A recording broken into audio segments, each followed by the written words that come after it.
बिस्मिल्लाहिर्रहमानिर्रहीम अस्सलाम वालेकुम स्टूडेंट्स, मेरा नाम दानिश मजीद और आप मेरा यूट्यूब चैनल देख रहे हैं फिजिक्स विद दानिश। तो बच्चों, हम लोगों ने class 10th physics chapter number 11 start किया हुआ था जिसका नाम है थर्मल ट्रांसफॉर्मेशन। और इसके अंदर हम लोग लैटेंट हीट को डिस्कस कर रहे थे। लैटेंट हीट कौन सी हीट? जो कि किसी भी सब्सटेंस के स्टेट को चेंज करने के दौरान जो हीट वो यूज करता है without change in its temperature, ऐसी हीट को हम लोग लैटेंट हीट कह रहे थे। और उसी टॉपिक को हम लोग डिस्कस कर रहे थे और प्रीवियस 2 लेक्चर हमारे जो है तो इसी टॉपिक से रिलेटेड थे, जिसमें हम लोगों ने इनिशियली लैटेंट हीट के कॉन्सेप्ट को एक्सप्लेन किया। उसके बाद हम लोगों ने लैटेंट हीट ऑफ फ्यूजन को देखा। आज का जो लेक्चर है that is about latent heat of vaporisation. ठीक हो गया। अब लेटेंट हीट ऑफ वेपोराइजेशन क्या है? वेपोराइजेशन से ही आपको समझ आ गया होगा कि इस टॉपिक के अंदर अब हम लोग देखेंगे कि जो लिक्विड जो है वो वेपर्स में कन्वर्ट होता है। ठीक है। अब लिक्विड को वेपर्स में कन्वर्ट होने के लिए जो एक स्पेसिफिक टेम्परेचर के ऊपर जो अमाउंट ऑफ हीट रिक्वायर्ड होगी, जिसके जरिए वो अपने स्टेट को चेंज करेगा from liquid state to steam. जब वो अपने स्टेट को चेंज करेगा, उस स्टेट में चेंज करने के लिए उसको जो एनर्जी या जो हीट एनर्जी रिक्वायर्ड होगी उसको हम लोग क्या कहेंगे? Latent heat of vaporisation. ठीक हो गया। अब देखो बच्चों, इनिशियली हम लोग क्या कर रहे थे, हमारे पास एक बीकर था। बीकर कुछ यूं था, उसके नीचे हम लोगों ने एक बर्नर लगाया हुआ था और उस बर्नर के अंदर, उस बीकर के अंदर हमने आइस क्यूब को प्लेस कर दिया। ठीक है। अब होगा क्या कि ये आइस क्यूब मेरे पास क्या था? ये सॉलिड स्टेट में था। किस स्टेट में था? सॉलिड स्टेट में। अब इसको चूंकि हम लोग हीट प्रोवाइड कर रहे थे और ये इस हीट को क्या कर रहा है? एब्जॉर्ब कर रहा है और ये लिक्विड में कन्वर्ट हो रहा था। ठीक हो गया। अब जैसे जैसे ये एक कांस्टेंट रेट के साथ हीट को एब्जॉर्ब करता जा रहा है और एक पॉइंट आएगा। अब इनिशियली लेट्स सपोज इसका जो टेम्परेचर है वो है क्या? -20 डिग्री सेंटीग्रेड। ठीक हो गया। अब ये क्या करेगा? यहां से अपने टेम्परेचर को इंक्रीज करता जाएगा, टेम्परेचर को इंक्रीज करेगा। टेम्परेचर -20 डिग्री सेंटीग्रेड से मूव करके 0 डिग्री सेंटीग्रेड तक आ जाएगा, इंक्रीज हो के। ठीक है। तो यहाँ पे लेट सपोज माइनस, यहाँ पे आ जाएगा हमारे पास 0 डिग्री सेंटीग्रेड। ठीक है। यहाँ पे मेरे पास आ गया जी 0 डिग्री सेंटीग्रेड टेम्परेचर। अब इस 0 डिग्री सेंटीग्रेड के टेम्परेचर के ऊपर इस सॉलिड क्यूब ने क्या किया था? थोड़े से टाइम के लिए इसने हीट को एब्जॉर्ब किया, बट इसने टेम्परेचर में राइज नहीं दिखाया। हमारे पास सिर्फ हीट एब्जॉर्ब हो रही थी। अब जैसे जैसे हीट एब्जॉर्ब हो रही है, जैसे इस पॉइंट पे पहुंचा तो इसके बाद फिर आप देखें तो ये ग्राफ ऊपर की तरफ जा रहा है। ये टेम्परेचर और टाइम के दरमियान का ग्राफ है। तो मतलब कि एक स्पेसिफिक टाइम तक ये हीट एब्जॉर्ब तो करता रहा, बट इसने क्या किया? टेम्परेचर राइज नहीं किया। और फिर उस टाइम के बाद, एक स्पेसिफिक टाइम के बाद 4.6 मिनट्स गुजरने के बाद, सॉरी 3.6 मिनट गुजरने के बाद उसने क्या किया? अपने टेम्परेचर को राइज किया। ये प्रीवियस लेक्चर में मैंने डिस्कस किया हुआ है, बट चूंकि ये ग्राफ को इधर से ही आगे मैंने लेके जाना तो इसलिए मैं आपके साथ ये ग्राफ डिस्कस कर रहा हूं। अब यहाँ पे जो उसने हीट एब्जॉर्ब की है विदाउट चेंज इन इस टेम्परेचर, उस हीट को बच्चों हम लोग लेटेंट हीट ऑफ फ्यूजन कहते हैं। ठीक है। जो कि हमारा प्रीवियस लेक्चर था, जिसके अंदर हमने पढ़ा कि ये वो अमाउंट ऑफ हीट है जो कि ये सॉलिड क्यूब जो है तो एब्जॉर्ब करेगा to change its state from solid to liquid. सही हो गया। यहां तक समझिए।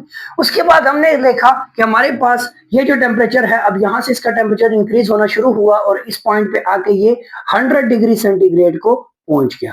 ठीक है। तो 100 है, फिर 80 कर दें, यहाँ पे 60 कर दें, फिर 40 कर दें और अप टू, मतलब 0 से वो 100 को अप्रोच किया। अब 100 के ऊपर जब ये पहुंचा यहाँ पे, ठीक है। अब हमें पता है, चूंकि हम लोग ये डिस्कशन कर रहे हैं किसके लिए? आइस क्यूब के लिए। तो उससे लिक्विड गया, सॉलिड से ये लिक्विड में कन्वर्ट हो गया।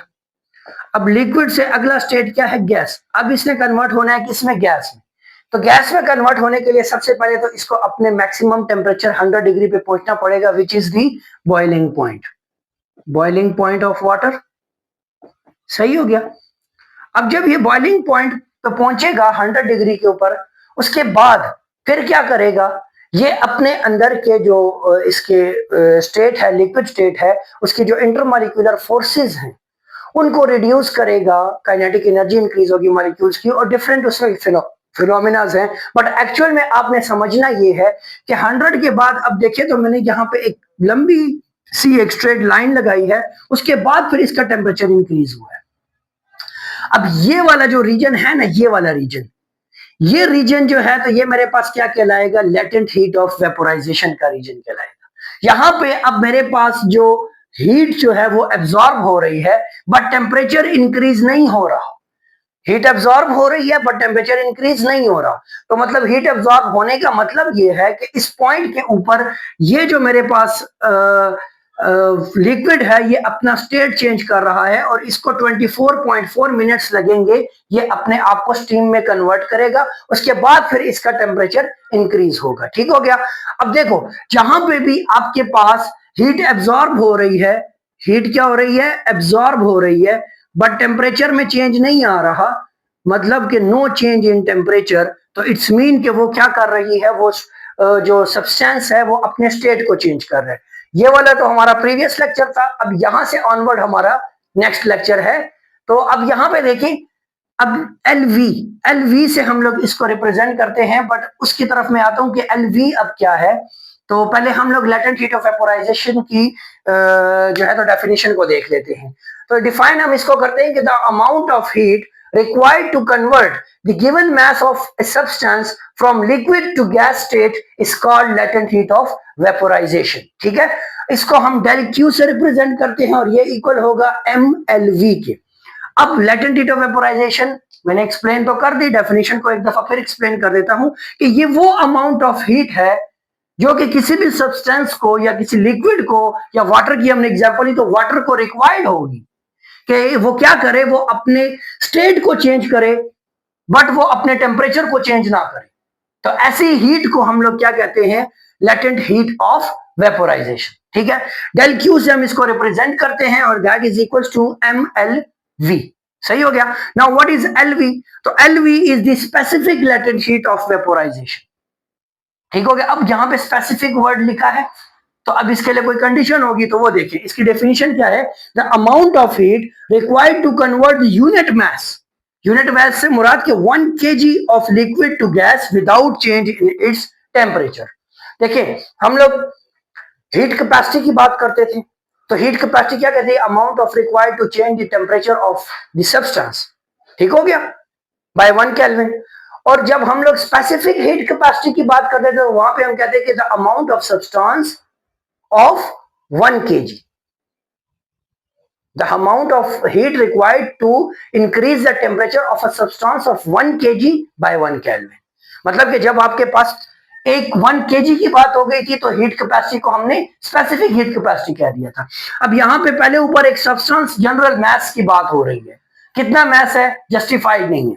अब यहां पे हमारे पास 1 kg मैस उन्होंने हमें बता दिया, उन्होंने कहा कि जी आपके पास 1 kg मैस है और इस 1 kg मैस को आपने क्या करना है, उसको कन्वर्ट करना है एक स्टेट से दूसरे स्टेट। तो उस टाइम पे हमारे पास जो लेटेंट हीट ऑफ वेपोराइजेशन होगी उसके लिए हम वर्ड यूज करेंगे specific latent heat of vaporisation और इसको हम लोग बच्चे एलवी से रिप्रेजेंट करते हैं और ये इक्वल होगी डेल क्यू, अपनी जगह पे एम को नीचे लाके डिवाइड कर दो, इसको इक्वेशन 2 का नाम दे।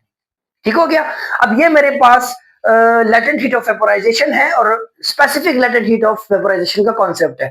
अब हम लोग एक एग्जांपल के जरिए एक्चुअल में हम वाटर को कंसीडर कर लेते हैं। एग्जांपल में हमने चूंकि आइस क्यूब लिया हुआ है तो अब मैं इसके बाद आगे फर्दर क्या करूंगा, मैंने ये करना है कि मेरे पास ये जो पॉइंट है यहां से यहां तक, ये जो मैं 2 डॉट से इन पॉइंट्स को रिप्रेजेंट कर देता हूं। ठीक है, लेट्स सपोज हमने इसको टाइम, ये वाला टाइम हमने कहा था प्रीवियस लेक्चर के अंदर, हमने कहा कि ये मेरे पास T1 टाइम है। ठीक है, ये मेरे पास क्या है जी, T2 टाइम है, ये मेरे पास T3 टाइम था। अब ये मेरे पास एक और टाइम आ गया है विच इज T4। ठीक है, अब T3 से T4 तक वो टाइम है जिस टाइम के दौरान हमारे पास हीट एब्जॉर्ब हो रही है बट क्या हो रहा है, टेम्परेचर चेंज नहीं हो रहा। और ये हीट एब्जॉर्ब हो रही है मींस कि इसका स्टेट चेंज हो रहा है। तो जब स्टेट चेंज हो रहा है तो अब इसने यहाँ पे कितना अमाउंट ऑफ हीट एब्जॉर्ब किया, अब हम वो फाइंड करेंगे। तो अब हम इसका एक एक्सपेरिमेंट या इसकी डेरिवेशन देख लेते हैं। तो जो अब हमने क्या कर रहा है, हमने एक्चुअल में लेटेंट हीट ऑफ वेपोराइजेशन पर केजी के हिसाब से हमने उसकी वैल्यू फाइंड करनी है कि 1 kg मैस ऑफ लिक्विड जब वो लिक्विड स्टेट से गैसियस स्टेट में कन्वर्ट हो तो वो कितना अमाउंट ऑफ हीट को एब्जॉर्ब करेगी जो जिसको यूज करके वो अपने स्टेट को चेंज करे।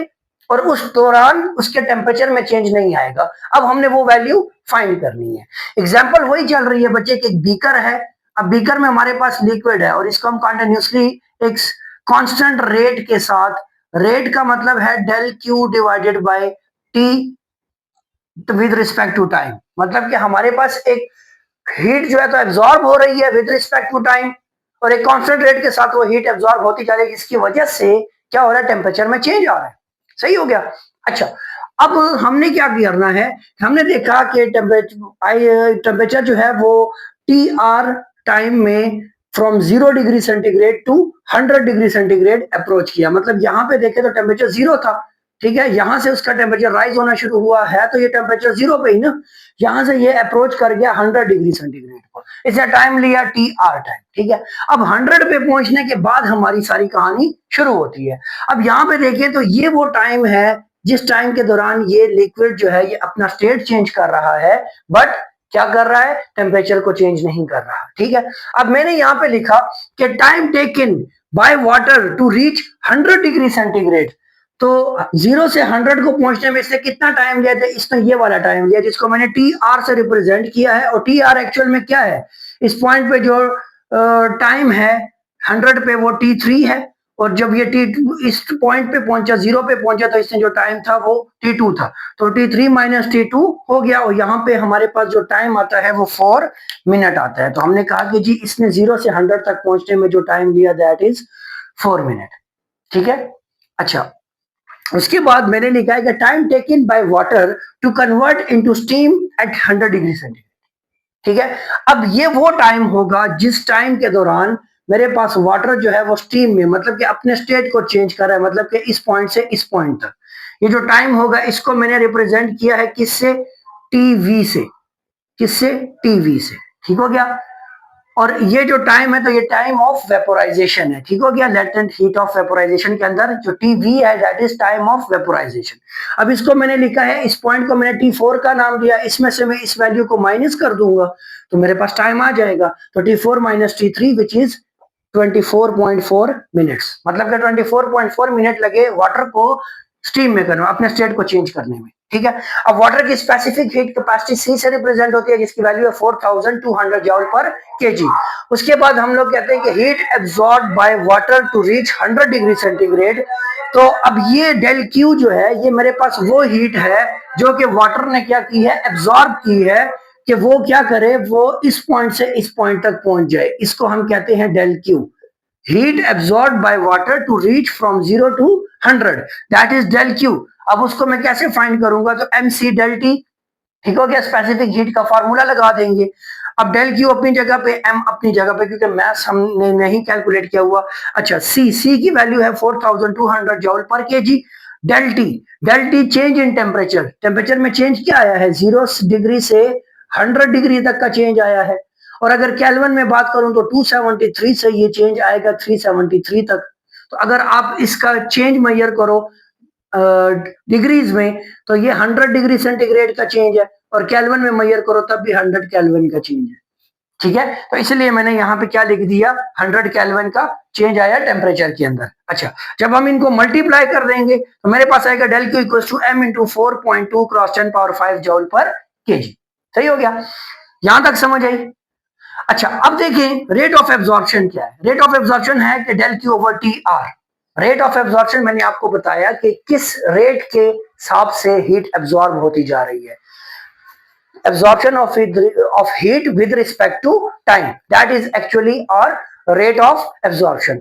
अब यहाँ पे टाइम क्या है, तो टी आर मैंने लिया है, क्यों लिया है, क्योंकि टेम्परेचर ऑफ वाटर पहले 0 पे था, फिर वो जब 100 पे पहुंचा उसके बाद टीवी स्टार्ट हुआ ना, तो 100 तक तो ये कांस्टेंट रेट के साथ हीट को एब्जॉर्ब करता रहा, फिर उसी ही रेट के साथ हीट को ये एब्जॉर्ब करता जा रहा है, करता जा रहा है, करता जा, बट सिर्फ डिफरेंस ये है कि वो टेम्परेचर को इंक्रीज नहीं कर रहा, हीट को तो एब्जॉर्ब करता जा रहा है। तो जितना रेट ऑफ एब्जॉर्प्शन यहाँ पे था उतना ही रेट ऑफ एब्जॉर्प्शन यहाँ पे भी है, उतना ही इसके मिड में भी होगा, तो मतलब कि ये सेम रेट के साथ हीट को क्या कर रहा है, एब्जॉर्ब कर रहा है। सही हो गया।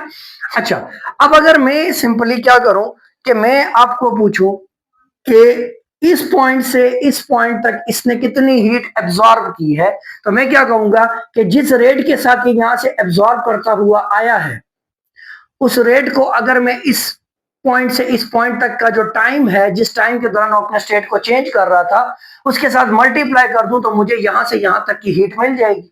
ठीक है, मैंने सेम वही काम किया, तो मैंने लिखा कि heat absorbed during vaporisation that is equals to rate of absorption del Q over del TR multiply with time of vaporisation. ठीक है, अब हम क्या करते हैं, नेक्स्ट स्टेप, यहां पे मैं del QV लिख देता हूं, हीट एब्सॉर्ब ड्यूरिंग वेपोराइजेशन, तो वो हमारे पास del QV आ जाएगी इक्वल्स टू del Q अपनी जगह पे, इस TV के नीचे मैंने TR को डिवाइड कर दिया। अब जस्ट मैंने वैल्यूज पुट करनी है। वैल्यूज क्या है मेरे पास, देखें, ये जो del QV है ये तो हमने प्रीवियसली डेफिनेशन के अंदर डिस्कस किया कि del QV equals to MLV, तो इसकी जगह पे मैंने लिख दिया MLV। ठीक है, उसके बाद del Q मैंने ये फाइंड किया हुआ है, ये वाला। ठीक है, इसकी वैल्यू उठा के वहां पे पुट कर दी, m इंटू 4.2 क्रॉस 10 पावर 5, फिर TV time of vaporisation which is 24.4 minutes, और फिर TR which is rate time of rising of temperature from 0 to 100, time rise जो है TR। अच्छा, वो हमने पुट कर दिया। अब जब हम इन सबको, अब यहाँ पे देखिए m और m कैंसिल हो जाएगा और LV इक्वल हो जाएगा इन सबको मल्टीप्लाई और डिवाइड करने की, तो यहां से हमारे पास वैल्यू निकल के आएगी 2.23 cross 10 power 6 joule per KG.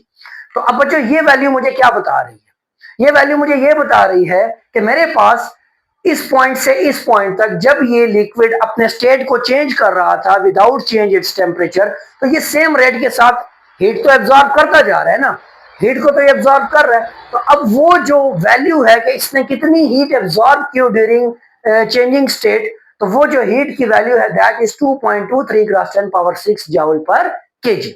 ठीक हो गया।